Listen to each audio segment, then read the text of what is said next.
Full Moon sale காலை 9 மணியிலிருந்து இரவு 12 மணி வரை ஜூலை 29 ஒரு நாள் மட்டும். இருக்க எல்லா நல்ல உள்ளவங்களுக்கும் வணக்கம். நான் அஸ்வின், இது உங்கள் ஆட்டோகிராஃப்.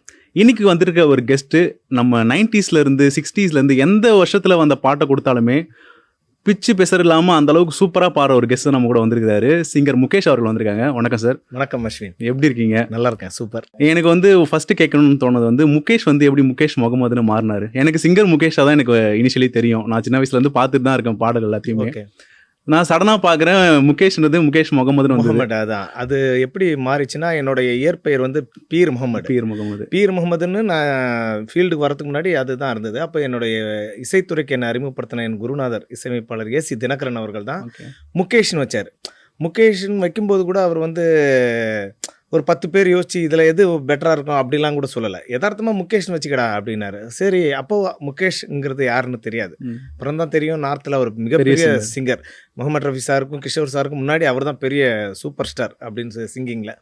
அப்படிப்பட்ட ஒரு பேர் எனக்கு வச்சுருக்காரு அப்படிங்கிறது தான் எனக்கு மற்றவங்க சொல்லி தெரிஞ்சுக்கிட்டேன். அப்போது ஒவ்வொருத்தராக சொல்லும்போது அப்போ அவர்கிட்டே கேட்கும்போது ஆமாடா இது பெரிய சிங்கரோட பேர் அப்படின்னு சொல்லி தான் என் குருநாதர் சொன்னாங்க.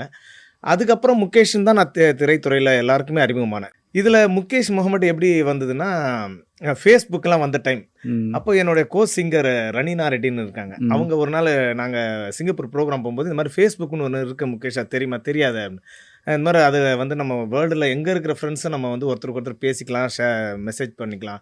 அப்படியா இந்த மாதிரி ஒரு அக்கௌண்ட் ஒன்று ஆரம்பிக்கலாம் அப்படின்னு சொல்லும்போது, ஓகே எனக்கு ஆரம்பிச்சு எப்படின்னு பண்ணி கொடுங்க அப்படின்னு. அப்போ அவங்க தான் என்ன பண்ணாங்க, முகேஷ்னு போட்டாங்க. அதில் அக்கௌண்ட் கிடைக்கல. இப்போ என்னோட ஒரிஜினல் நேம்லேயே பீர் முகமது போட்டோம், அதுலேயும் கிடைக்கல. எல்லாம் இருக்குதுனால ஒன்று பண்ணுவோம், முகேஷ் முகமது போட்டு பார்க்கலான்னு கிடச்சிருச்சு. ஸோ அதை தான் நான் என்னோட ஃபேஸ்புக் அக்கௌண்ட்டில் அப்படி தான் இருக்கும். அதுக்கப்புறம் இப்போ இருக்கிற இன்ஸ்டா வரைக்கும் முகேஷ் முகமது தான் இருக்கும். நீங்கள் பார்த்துருப்பீங்க. முகேஷ் முகமது எப்படி வந்ததுன்னா, நான் டி இமான் சாருக்கு நம்ம சூப்பர் ஸ்டார் ரஜினி சார் நடித்த அண்ணாத்த படத்தில் பாடியிருந்தேன். வாசாமி படத்தில் வாசாமி சாங் பாடியிருந்தேன். அப்போ இமான் சார் சொன்னாங்க, இந்த பாட்டு நீங்கள் பாடினது ஃபைனல் ஆகிடுச்சு, அதனால் நீங்கள் நொச்சிப்பட்டி திருமூர்த்தி கீழக்கரை சம்சுதி தான் பாடியிருக்கீங்க, சூப்பராக இருக்குது பாட்டு, படத்தோட climax song, fight scene song, okay sir அப்படின்னு. அவர் என்னென்னா அவரும் ஃபேஸ்புக்கில் நான் இதை ஃப்ரெண்டு இருக்கிறதுனால அவர் அந்த ஐடியா பார்த்துட்டு முகேஷ் முகமது போட்டார். சரி, இந்த ஒரு படத்துக்கு அப்படி ஏதோ தவிர்க்க முடியாமல் வந்துருச்சுன்னு பார்த்தா, அதுக்கப்புறம் தொடர்ந்து எல்லா இதுலையுமே முகேஷ் முகமதுன்னே வர ஆரம்பிச்சிருச்சு. இது மட்டும் இல்லை, இந்த மாதிரி தான் ஏற்கனவே ஒரு இன்சிடென்ட் நடந்தது. இசைப்புயல் ஏஆர் ரஹ்மான் சார் தான் நான் முதல்ல பாடி கண்களால் கைது செய் என்ற திரைப்படத்தில் நான் தீக்குருவியா என்ற பாட்டு தான் முதல் பாட்டு ஹரிணி அவர்களோட பாடினேன். அந்த பாட்டை பாடினதுக்கு அப்புறம் எனக்கு 2வது வாய்ப்பு ரஹ்மான் சார் ஒரு வரலாறுன்னு அஜித் சார் படம் பண்ணுறாரு, KS ரவிக்குமார் சாரோட டைரக்ஷனில். அதில் பாடுறதுக்காக என்கிட்ட சாமி தூரன் ரஹ்மான் சார்கிட்ட அசிஸ்டண்டாக இருப்பார், அவர் மேனேஜர். அவர்கிட்ட சொல்கிறாரு, இந்த மாதிரி பீர் முகமதுன்னு ஒரு சிங்கர் இங்கே பாடிருந்தா அந்த பையனை வர சொல்லு அப்படின்னு. அப்போ அவருக்கு என்ன பீர் முகமதுன்னு ஞாபகம் இருக்கும் ரஹ்மான் சாருக்கு. ஏன்னா ரஹ்மான் சார்கிட்ட என்ன அப்துல் ஹமீத் ஐயா தான் என்னை அறிமுகப்படுத்தினாங்க. அப்போ அவர்கிட்ட நான் பீர் முகமதுன்றதும் அறிமுகமானேன். என்னோட ஒரிஜினல் நேம் பீர் முகமதுன்னு. அவர் அந்த பேரை வச்சு வர்ற சாமி தூரன்கிட்ட கேட்ட உடனே இவர் புரட்டி பார்க்குறாரு புக்கெல்லாம். ஏன்னா இது பீர் முகமதுன்னு யாருமே பாடலையே, முகமது அஸ்லாம் இருக்குது, முகமது முஸ்தஃபான்னு ஒரு பேர் இருக்குது, ஆனால் பீர் முகமதுன்னு யாருமே பாடல என்ன அப்படின்னு. இல்லை கண்களால் கைது செய் படத்தில் பாடினால ஒரு பையன் அப்படி. அந்த பையன் பேர் முகேஷ்னு, அவன் ஒரிஜினல் பீர் முகமது தான் பாருன்னு. அப்புறம் என்கிட்ட கேட்டார், எப்போ அவன் பேர் என்ன ஒரிஜினல் வேறையா? ஆமாம், இப்போ சொல்லக்கூடாதப்பா, நான் எங்கெல்லாம தேடி கஷ்டப்பட்டு அப்புறம் தான் எனக்கு தெரிஞ்சது. சரி ஓகேண்ணா. இதே இன்சிடென்ட் எப்படின்னா, பீர் முகமது தான் அந்த இதில் இருக்கும். அப்போது நிறைய பேருக்கு தெரியாது, அந்த தொத்தாப்புறம்னு ஒரு சாங் பாடி. அப்போது அதை கேட்டவங்க எல்லாருமே இது பீர் முகமதுன்னு யாரோ ஒரு புது சிங்கர் பாடியிருக்காரு ரஹ்மான் சார்கிட்ட அப்படின்னு. அதுக்கப்புறம் நான் இன்டர்வியூலாம் சொன்னதுக்கப்புறம் அந்த பீர் முகமது நீங்கள் தானா அப்படின்னு. இந்த மாதிரி தான் இந்த முகேஷ் முகமது மாதிரி அப்போ அது ஒரு குழப்பம். முகமது பீர் முகமது முகேஷ் நிறைய குழப்பங்களை சந்திச்சு முகேஷ்ன்றதா முகேஷ் தான் எல்லாருக்கும் தெரியல. என்ன எல்லாருக்கும் தெரியும்னா அது முகேஷ் மட்டும்தான். கண்டிப்பாக முகேஷ்னு சொன்னாலே ஃபர்ஸ்ட் எங்களுக்கு மைண்டில் வர்றது நிறைய ஸ்டேஜ் ஷோஸில் உங்களுடைய பாடல்கள்லாம் நிறைய பார்த்துருக்கோம். அந்த கச்சேரி அனுபவங்கள்லாம் உங்களுக்கு சின்ன வயசுலேருந்தே இருந்து கேள்விப்பட்டிருக்கோம். அது எப்படி ஆரம்பிச்சது? ஆமாம்மா, நான் எங்கள் அப்பா ஒரு இசைக்கலைஞர். அவர் பேங்கஸ் இன்ஸ்ட்ருமெண்ட் இருக்கு இல்லையா, பார்த்த ஞாபகம் இல்லையோ, ஒரு அந்த 3 இது வச்சு அடிப்பாங்களே, 2 ஓகே, அதுதான் பயங்கர ஃபேமஸ். அவர் எனக்கு எங்கள் அப்பா அம்மா இயற்கையில் கொஞ்சம் பாடுவாங்க, அந்த ஜீன் தான் நான் பாடுறேன் இறைவனுடைய கருணையால். அப்போது அவர் ஐயப்ப பூஜைக்கெல்லாம் போய் வாசிக்க போவார் எங்கள் அப்பா. ஐயப்ப பூஜையில வாசிக்கிறது மட்டும் இல்லாம ஹிந்தி பாட்டுல ஐயப்பன் மேல பாட்டே எழுதுவாரு. ஓ! அந்த மாதிரி நிறைய பாட்டு எழுதி அதை நான் எனக்கு ஒரு அண்ணன் இருக்காரு, அவரும் பாடுவாரு. அவருக்கான அதுல இன்ட்ரெஸ்ட் இல்லைனால அவரு பிசினஸ் அப்படி போயிட்டாரு. எங்க 2 பேரும் கூட்டு போவார் ஐயப்ப பூஜைக்கெல்லாம். அப்ப 15-13 வயசுல பாட ஆரம்பிச்சேன். ம். அப்போ பழம் நீயப்பா ஞான பழம் ஆமா. கேபி சுந்தராம்பாளம் ஆமா. இருக்காங்களா, ஔவையாரா வருவாங்க. ம். அவங்க பாட தான் நான் அப்போ வாய்ஸ் ஷார்ப்பா இருக்கிறதுனால அதை பாடுவேன். 2 லைன் பாடுறீங்களா எங்களுக்காக? பழம் நீயப்பா ஞான பழம் நீயப்பா, தமிழ் ஞான பழம் நீயப்பா,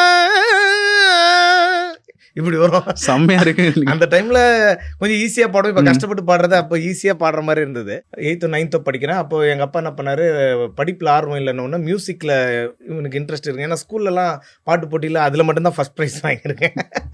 அதனால அதுல நான் நிறைய ப்ரைஸ் வாங்கினதை பார்த்துட்டு சரி ம். இவனுக்கு அட்லீஸ்ட் மியூசிக்ல இன்ட்ரெஸ்ட் இருக்குன்னு எங்க அப்பா என்ன பண்ணாரு, என் குருநாதர் கிட்ட வந்து தினகரன் அவர்கள்கிட்ட ம். இந்த மாதிரி கீபோர்டு கத்துக்க வச்சு இவனை ஒரு கீபோர்ட் பிளேயர் ஆக்கலாம் அப்படின்னு நினைச்சு எங்க அப்பா சேர்த்தாரு. ம். அப்போ நான் போகும்போது இந்த மாதிரி இந்த மாதிரி அவனுக்கு ஒரு மியூசிக்கில் இன்ட்ரெஸ்ட் இருக்குது, நீ கொஞ்சம் பாட்டு சாரி ஒரு கீபோர்டிஸ்ட்டாக அவனை எப்படியாவது மாற்றிடு. சரி அப்படி பண்ணுவோம். இவன் கொஞ்சம் பாடுவான்டா, நிறைய ஐயப்ப பூஜைலாம் நான் கூட்டு போவோம், பாடுவான், ஸ்கூல்லலாம் கூட ப்ரைஸ் வாங்கியிருக்கான், கச்சேரிக்கெல்லாம் கூட்டு போடா அப்படின்னு. அப்படியாடா இதை பாடுறா அப்படின்னாரு. ம். அப்போ கர்ணான் படம் வந்ததுல அர்ஜுன் ஆமா சார் ஆமா நடிச்ச. ஆமா மலரே மௌனமா அந்த சாங்லாம் வரும். பாட்டு எவ்வளோ ஃபேமஸ். அதில் வந்து அந்த டைமில் மனோனம் பண்ண ஒரு ஆமா பாட்டு, ஏஷப்பா ஏஷப்பா. ஆமா.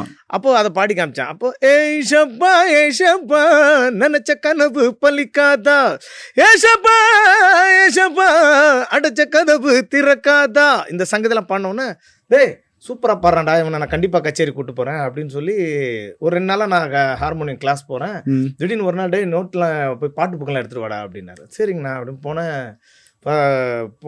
கோடம்பாக்கம் புலியூரில் தான் பெரிய ஸ்டேஜ். என் லைஃப்பில் நான் பார்த்த முதல் பெரிய மேடை அதுதான். பெரிய கூட்டம், பெரிய stage, drum set, flute, trumpet இந்த மாதிரிலாம் பார்க்குற ஒரு இது, கிட்டார் இதெல்லாம் பார்த்துட்டு அவ்வளோ பெரிய ஆடியன்ஸ் கூட்டம். யார் கச்சேரி பார்த்தா நான் கொஞ்சம் கூட எதிர்பார்க்கல, கலைமாமணி எல்லாரீஸ்வரி அம்மாவோட கச்சேரி. அவங்க கச்சேரி எல்லாரீஸ்வரி அம்மாவுக்கு அவர் தான் மெயின் கீபோர்ட் பிளேயர். அப்போது அவங்கள பார்த்தோன்னு அவ்வளோ சந்தோஷம். இப்போ இவங்கள நம்ம பக்கத்தில் பார்த்துட்டோமா, இவங்க கச்சேரியில் தான் இன்றைக்கி பாட போகிறோமா அப்படிங்கிற சந்தோஷம்.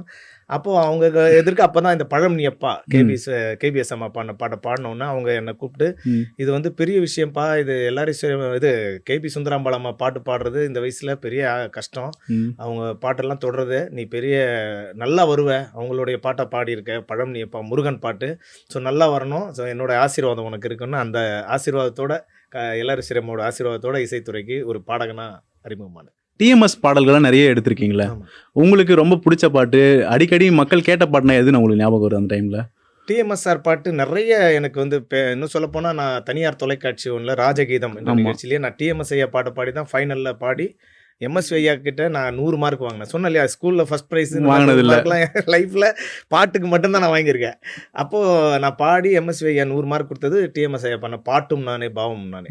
ஸோ அந்த பாட்டு எனக்கு நிறைய மேடைகளில் எனக்கு வந்து ரொம்ப நல்ல பேர் வாங்கி கொடுத்த ஒரு பாட்டு. நீங்க ஷாம் நினைக்கிறேன் அந்த 2 காம்போ எப்படி இணைஞ்சுது? அது அதோடைய ஸ்டார்டிங் பாயிண்ட் எனக்கு தெரிஞ்சுன்னு நினைக்கிறேன். ஏன்னா அந்த மாமா மாப்பிள்ள பாட்டு நீங்க எந்த கச்சேரிக்கு போனாலுமே அது இல்லாம அந்த இது இருக்காது, அதுக்குன்னே ஒரு ஃபேன். இந்த பாட்டும் ரொம்ப ஆமா, அந்த ஃபேன் பேஸ் அதுக்குன்னே தனியா இருக்குது. அந்த 2 டியூ எப்படி ஆரம்பிச்சது, அதை பத்தி கொஞ்சம் ஷேர் பண்ணுங்களா?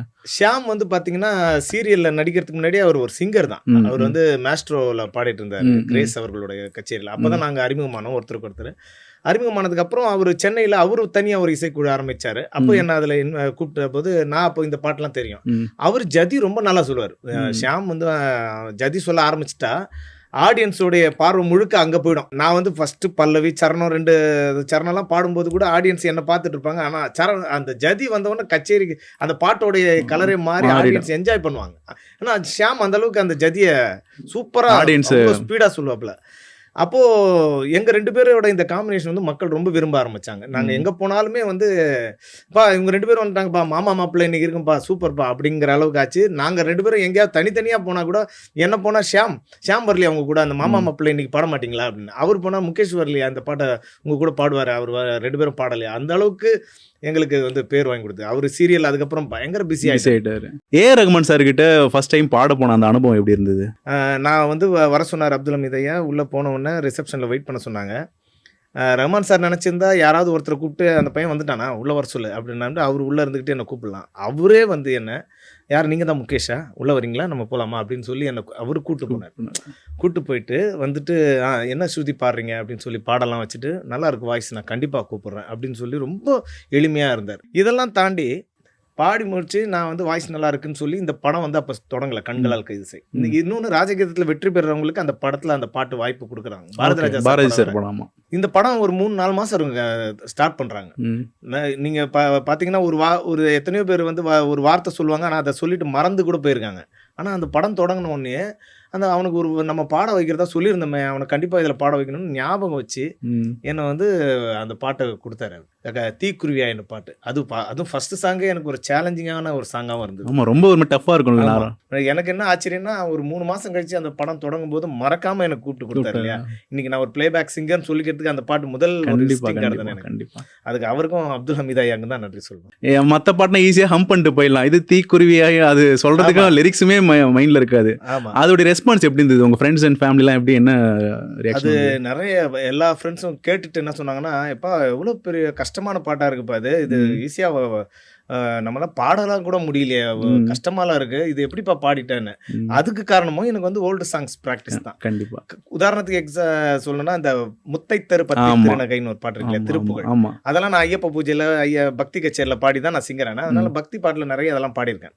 அப்போ இந்த கொத்துப்பறை கொட்ட களைமிசை குக்கு குகு குக்கு குகு குகு குத்தி புதைபுக்கு பிடியன முதுகூகை இப்படியான வார்த்தைகள்லாம் நான் பாடினதுனால, தீக்குருவியை தீங்கனியன தீக்கைகளி தீஞ்சுவையன தீப்பொழுதினில் தீண்டுகிறாய் நந்திதா, தீக்குருவியை தீங்கனியன தீக்கைகளி தீஞ்சுவையன தீப்பொழுதினில் தீண்டுகிறாய். சிவகாசியில ஸ்ரீகாந்த் தேவா கூட ஒரு சூப்பரான ஒரு பாட்டு, அம்மா பாட்டு, என் தெய்வத்துக்கே மாறு வேஷமா, அந்த பாட்டு அந்த சான்ஸ் எப்படி சார் வந்தது? நிறைய அவர்கிட்ட ட்ராக் பாடிருந்தேன். பம்பர கண்ணாலே, சாமி, இந்த மாதிரி நிறைய பாடிட்டு இருக்கும்போது தான் சிவகாசி படம் பண்ணும்போது ஸ்ரீகாந்த் தேவா சார் இப்படி ஒரு அம்மா சென்டிமெண்ட் சாங் இருக்கு, நீங்க வந்து பாடணும், விஜய் சார் தான் பாடுறோம்னு சொல்லியே கூப்பிட்டாங்களா? இல்ல தெரியாது. ஓகே. அப்போ பேரரசு சார் இருந்தாரு. அப்போ எனக்கு ஒரு டவுட், பேரரசு சார் அப்பதான் திருப்பாச்சி ரிலீஸ் ஆயிரு, எப்படியும் இதுவும் விஜய் சார் படமா இருக்குன்ற ஒரு நம்பிக்கை. அப்போ இது அம்மா சென்டிமெண்ட், அம்மாவை தேடி போறாரு செகண்ட் ஹாஃப்ல. அப்போ ஒரு சாங் இருக்கு, இது வந்து ரொம்ப எமோஷனலா இருக்கணும் முகேஷ். ஓகே நான் பாடுறேன். அப்போது ஒரு 10-20 டேக் பாடுறேன், அவருக்கு திருப்தி ஆகலை. இல்லை இன்னும் கொஞ்சம் அதை உருக்கணும், அப்படியே அந்த மாதிரி இருக்கணும் அந்த ஃபீலு அப்படின்லாம் சொல்லி அதுக்கப்புறம் பாடி ஓகே ஆனது தான் அது நான் பாடினது. அது படத்தோட பார்க்கும்போது அவங்க சொன்னதுக்கு ஏற்ற மாதிரி அந்த சீன் அவ்வளோ சூப்பராக, ரொம்ப கனெக்ட் ஆகி. அது 2 லைன் அந்த பாட்டு பாடுங்களேன். கண்டிப்பாக. ஏன் தெய்வத்துக்கே மாறு வேஷமா, மகாராணிக்கெங்க 7 வேஷமா, சுமந்த புள்ள 10 மாசந்தான், அடி பெத்த பின்னும் பாரமாச்சுமா, ஆராரோ அரியாரோ அடனாயாரோ ஆனங்கோளாரோ, ஏன் தெய்வத்துக்கே மாறு வேஷமா, மகாராணிக்கு இங்கே 7 வேஷமா.